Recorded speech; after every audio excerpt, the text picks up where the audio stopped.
G news 24x7 செய்திகளுக்காக செய்தி வாசிப்பவர் உதயகுமார். ராழப்பாடி ஸ்ரீ சாய்பாபா திருக்கோவிலில் ராம நவமி விழாவை முன்னிட்டு சிறப்பு யாக பூஜை நிகழ்ச்சிகள் நடைபெற்றது. திருவள்ளூர் மாவட்டம் எல்லாபுரம் ஒன்றியம் பெரியபாளையம் அருகே ராழப்பாடி கிராமத்தில் ஆரணி பெரியபாளையம் நெடுஞ்சாலையில் ஸ்ரீ சாய்பாபா திருக்கோவில் உள்ளது. இக்கோவிலில் ராமநவமி விழாவை முன்னிட்டு சிறப்பு யாக பூஜை விழா நிகழ்ச்சிகள் நடைபெற்றது.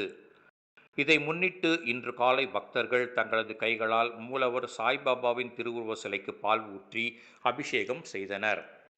இதன் பின்னர் கோவில் வளாகத்தில் சகல காரியங்களில் வெற்றி பெற உச்சிஷ்ட கணபதி ஹோமம், சகல திருஷ்டி தோஷங்கள் விலக சுதர்சன ஹோமம், தடைகள் நீங்கி விரைவில் திருமணம் நடைபெற சுயம்வரா பார்வதி ஹோமம், குழந்தை பாக்கியம் பெற சந்தான கோபாலகிருஷ்ண ஹோமம், தொழில் வியாபாரம் வளர்ச்சி பெற தனாகர்ஷண குபேரலட்சுமி ஹோமம் உள்ளிட்டவை நடைபெற்றது.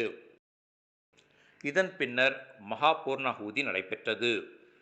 திண்டுக்கல் மாவட்டம் கன்னிவாடி அருகே உள்ள தித்துப்பட்டியில் மகர ராசி திருவோண நட்சத்திரத்திற்கு அதிதேவதையான அருள்மிகு ஸ்ரீ ராஜகாளியம்மன் திருக்கோவிலின் தலைமை அர்ச்சகர் டாக்டர் சிவஸ்ரீ ஜவஹர் என்ற சதாசிவ குருக்கள் தலைமையில் வந்திருந்த வேத விற்பனர்கள் சிறப்பு யாக பூஜைகளை செய்தனர்.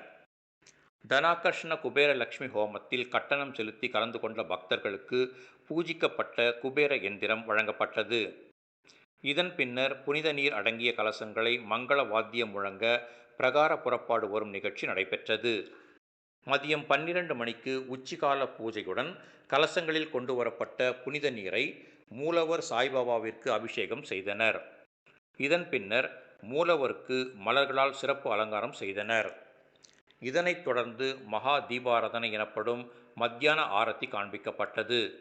பின்னர் பக்தர்களுக்கு தீர்த்தம் பிரசாதம் உள்ளிட்டவை விநியோகிக்கப்பட்டது. கோவில் வளாகத்தில் அனைத்து பக்தர்களுக்கும் அன்னதானம் வழங்கப்பட்டது. இந்நிகழ்ச்சிக்கான ஏற்பாடுகளை உதயகுமார் தலைமையில் ஸ்ரீ சிவசாயி சேவா அறக்கட்டளையினர் மற்றும் பக்தர்கள் சிறப்பாக செய்திருந்தனர்.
You